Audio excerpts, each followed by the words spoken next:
420 rejections. Most people would have given up before that, before even reaching that number. 400 is a big number, but one Indian student in New York kept going. And the success finally arrived.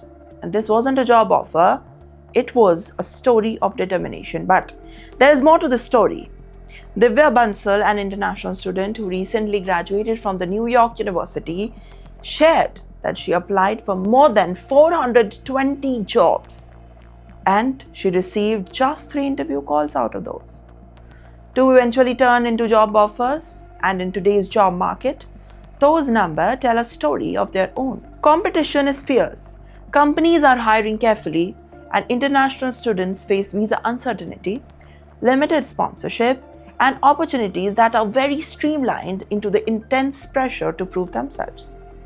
So for many, every rejection feels personal, but there's where the Divya story takes an unexpected turn. On her very first day at the work, she wasn't celebrating a new title or a new salary. She was talking about her identity. Walking through the streets of New York, she said something that resonated with thousands of people online. "My career is something I do. It is not who I am," unquote. And that one sentence captured a growing debate playing outside the workplaces around the world.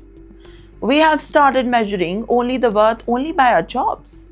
And in this era where the LinkedIn updates, promotions, and salary packages often become symbol of success, many professionals quietly begin trying to self-worth into their careers. And when the work becomes identity, any setback begins to feel like a personal failure.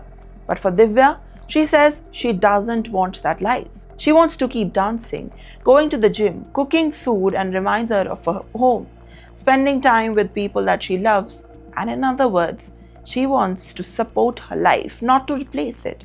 The message may sound very confusing, but for the international students chasing the American dream, it is anything but may leave behind a family, comfort, familiarity to build a future abroad. Now they face visa deadlines, financial pressure, and uncertainty that almost people never see. Landing the job is often viewed as the finish line. Perhaps it is only the beginning. Because building a career is one of the achievements, building a life while protecting your identity is a very, very different challenge. And more importantly, maybe that is why the story has connected with many people. After 420 rejections, that's not a small number, the biggest lesson was not just about getting hired. It was about remembering that your job can shape your future, but it should never define who you are. What are your thoughts on this? Make sure to comment down below.